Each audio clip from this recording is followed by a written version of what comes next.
Is a thumbnail important? Yes, the way the platform works is by human interaction. When it comes to branding, you can have the best iPhone in the world. If it looks ugly and battered and bruised and it's got red and pink and green and it's hideous and it's lumpy and it's maybe even slightly slimy, no one's going to touch that. But if it's sleekly packaged and it looks professional, it not only increases the value of that product, but it intrigues the person to pick it up. Now, when it comes to thumbnails, YouTube's a very visual platform. You can't clickbait. Clickbait can be fantastic, but if you don't offer what's inside as well, it might as well just be a slimy box. So the thumbnail needs to tell you exactly what's in it, the value it is offering, honestly, in an eye-catching way. Too much text, then people can't read it on mobile. If Simon's making a video about his baby and there's a picture of a cat and a donkey in the background, we're confused. Whereas if it's a picture of the baby and it says first tooth, you know immediately it's about the baby's first tooth. So the thumbnail is the eye to the soul of that video, and if you get that wrong, you immediately lose it. That could be the best video in the world, but if they haven't clicked on the video, they haven't watched it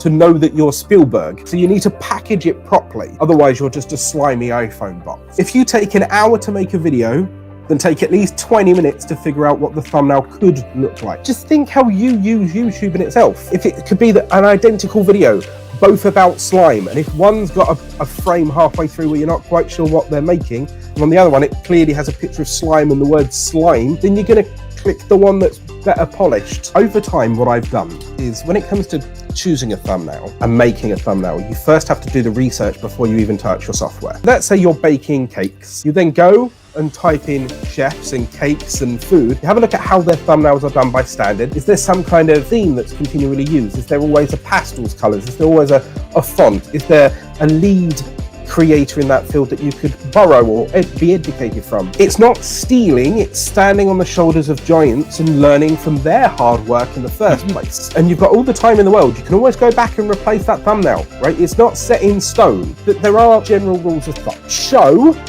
or scream it with text. 2 or 3 words that scream how to live stream, or a picture that's clearly a webcam if you're talking about webcams or knitting or needles. In the Western world, we read top to bottom, left to right. So you keep the important things on the left-hand side, and anything that's sacrificial can be on the right. It doesn't have to be extravagant. You just have to make it clear what that video is about. Now, if you want to see the full interview, click on this video here. Remember to subscribe for regular tips and tutorials, and I'll see you soon.